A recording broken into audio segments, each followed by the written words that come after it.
کوئی روایت ایسی کوئی صحیح بات ثابت نہیں ہے۔ کسی نے سوال کیا اگر کوئی انسان سے غلطی ہو جائے اور وہ اس سے معافی مانگے اور وہ اسے معاف نہ کرے تو اس کا کیا کرنا چاہیے؟ تو اب اس کے لیے میں کیا کہوں؟ بار بار معافی مانگیے، 1000 بار معافی مانگیے، معافی مانگتے رہیے۔ کیونکہ میں نے پہلے تو کہہ دیا کہ درگزر کرنا بہت اچھی بات ہے، ہم چاہتے لوگ ہم کو درگزر کریں، ہم دوسروں کو درگزر کریں، یہ بہت اہم چیز ہے۔ میں ایک چھوٹا سا واقعہ سناتا ہوں جو میرے ہی ساتھ ہوا تھا، بہت چھوٹا سا واقعہ۔ ایک مرتبہ یوں ہوا کہ میرے پاس ایک 2 ویلر تھی، اس 2 ویلر کے پیچھے ایک مڈ فلیپ ہوتا ہے، کیچڑ نہیں ہونا بلکہ چھوٹا سا لگاتے ہیں نا، اور ہر آدمی جس کی گاڑی کو مڈ فلیپ نہ ہو ضرور لگائے، اس لیے کہ پیچھے والے کے حق مارے جاتے جب آپ کی گندے گاڑی کے چھیٹے اس پہ اڑتے ہیں۔ بہرحال اس کو مڈ فلیپ تھا۔ اب ہوا یوں کہ وہ ٹوٹ گیا، کیونکہ اس کو کڑک والا مڈ فلیپ آتا تھا، اس کو سافٹ نہیں آتا تھا۔ کسی نے گاڑی کو مارا، ٹوٹ گیا۔ میں کمپنی گیا، اس کو مڈ فلیپ ڈالا اور وہاں سے نکل کر ہائی وے پہ ہم لگے اور جانے لگے۔ ایک سگنل پہ ہم رکے، سگنل پہ رکے تو پیچھے سے غیر مسلم آیا اور اس نے مار دیا پیچھے سے، ایگزیکٹلی اسی مڈ فلیپ پہ مارا جس کو ابھی ڈال کے آئے تھے، اور وہ کریک ہو کے وہیں ٹوٹ کے گر گیا۔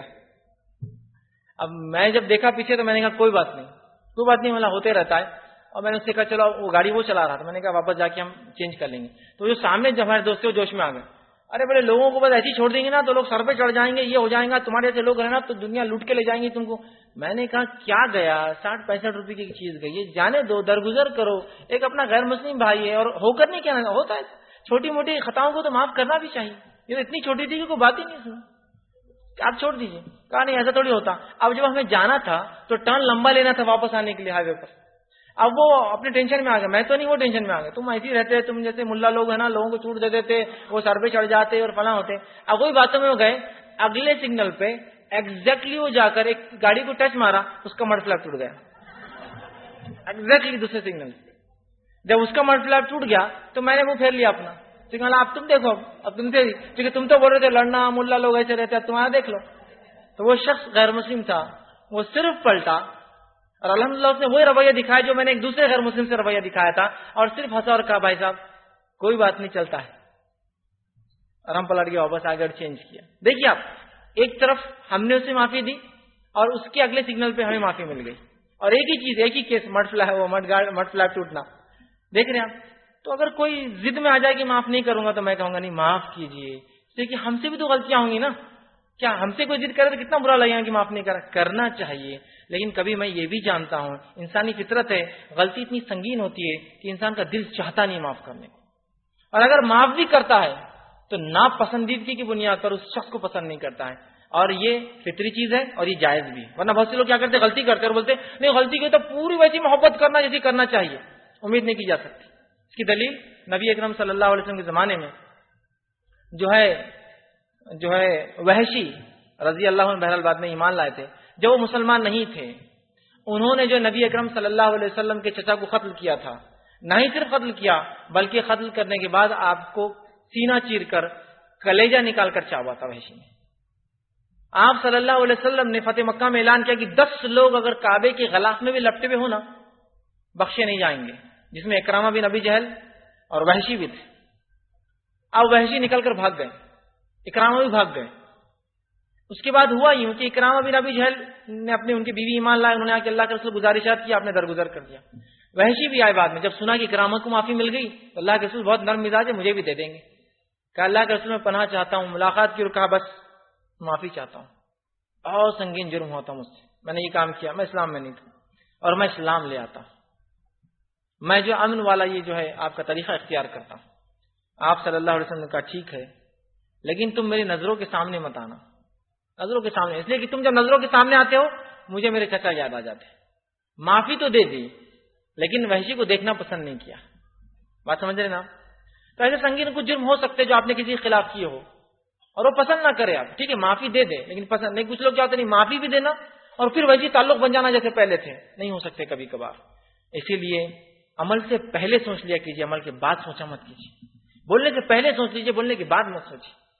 تو لہٰذا اگر وہ عام چھوٹا موٹا عمل نہیں مان رہا ہے منائیے، لیکن صرف یہ نہیں مان رہا ہے کہ معافی دے رہا ہوں لیکن تعلقات نہیں رکھوں گا تو کوئی بات نہیں۔ تعلقات سے مراد بھائی ویسے پہلے جیسی محبت الفت نہیں رہیں گی، کیونکہ آپ نے کیا پیٹ میں خنجر گھونپا، آپ آسن کے سانپ بن گئے تھے، ٹھیک ہے معافی تو دے دی لیکن تعلقات نہیں، ٹھیک ہے بہرحال اس میں کوئی حرج نہیں کہ آپ سمجھیں کچھ ریزرویشن کے ساتھ معافی دی تھی کہ وحشی تم میرے سامنے مت آیا کرو، اور وحشی ساری زندگی مدینے کے بعد رہتے رہے، حتیٰ کہ عمر بن خطاب رضی اللہ عنہ کے دور میں عمر بن خطاب نے کہا کہ تم مدینے میں کیوں آتے؟ تو کہ اللہ کے رسول نے مجھے پسند نہیں کیا کہ مدینے میں رہوں، اور پوری موت تک وہ مدینے کے باہر ہی رہے. ٹھیک ہے، تو ایسا ہو سکتا ہے کچھ ریزرویشن کسی کے ہو سکتے ہیں، لیکن پھر کہوں گا معافی دیجیے، اسی اللہ کے رسول نے اپنے چچا کی قاتل کو بھی معافی دی تھی. اللہ کے رسول نے اپنے خاندان والوں کو، اپنے صحابہ کو مارنے والوں کو معافی دی تھی. اس سے بڑا جذبہ کیا ہوں گا؟ آپ صلی اللہ علیہ وسلم مکے میں داخل ہوتے ہیں، مکے میں جب داخل ہوئے آپ، اور مکے میں نبی اکرم صلی اللہ علیہ وسلم کا داخل ہونا یہ تاریخ کا ایسا منفرد واقعہ ہے کہ میں چیلنج کرتا ہوں کہ کوئی ایسا رحم کا، ایسا جود اور کرم کا، ایسا معافی کا ایک چھوٹا سا واقعہ لا کر مجھے بتا دے جو نبی اکرم صلی اللہ علیہ وسلم نے فتح مکہ میں پیش کیا کہ آپ نبی ایک امن کے نبی تھے، ایک امن کے دائی تھے، آپ کا دین امن کا دین تھا کہ جب مکہ میں آپ داخل ہوتے ہیں قریش امید کر رہے تھے کہ ہمارے ساتھ وہی سلوک ہوگا جو قبائلی جنگوں میں ہوتا ہے کہ سارے مرد قتل کر دیے جاتے ہیں، عورتیں غلام بنا لی جاتی ہے، بچے فروخت کر دیے جاتے ہیں. سب لوگ امید کر رہے تھے. رسول اکرم صلی اللہ علیہ وسلم مکے میں داخل ہوتے ہیں، داخل ہونے کے بعد آپ سوال کرتے ہیں آج کیا امید کرتے ہو تم مجھ سے؟ تو کہا اللہ کے رسول صلی اللہ علیہ وسلم آپ سے ہم وہ امید کرتے ہیں جو یوسف کے بھائیوں نے یوسف سے امید کی تھی کہ قتل کی چال چلنے کے بعد یوسف جو حاکم بنے، یوسف نے سب کو معاف کر دیا. تو کہا تم سب امن میں ہو، جو کعبے میں ہے وہ امن میں ہے، جو اپنے گھروں کے دروازوں کے پیچھے ہے وہ امن میں ہے، جو ابو سفیان کے گھر میں ہے وہ امن میں ہے. کچھ لوگوں کے تو آپ نے نام بھی لیے، وہ امن میں. آپ نے کہا کوئی دے سکتا ہے کہ ایسی مثال کہ جس شخص کو کچھ سالوں پہلے ایک بستی سے جہاں وہ پیدا ہوا وہاں سے نکالا گیا، اسے اس انداز سے نکالا گیا کہ اس کو چھپتے چھپاتے اپنی جان بچاتے ایک دوسرے شہر میں جانا پڑی، اور 10 سال بعد وہ شخص اسی شہر میں آتا ہے، اب مظلوم نہیں، ایک حاکم کی حیثیت سے، ایک کانکرر کی حیثیت سے، اور آ کر سب کو کہتا ہے معاف کر دیا. دنیا نے روم کو دیکھا، دنیا نے چین کو دیکھا، دنیا نے مصر کو دیکھا، دنیا نے بڑی بڑی حکومتیں دیکھی. جب دوسرے پہ حملہ کرتے تو انسان تو دور گدھے اور کتوں کے بھی ٹکڑے کر دیتے جب جس شہر پہ حملہ کرتے. یہاں سب کو معافی دی گئی.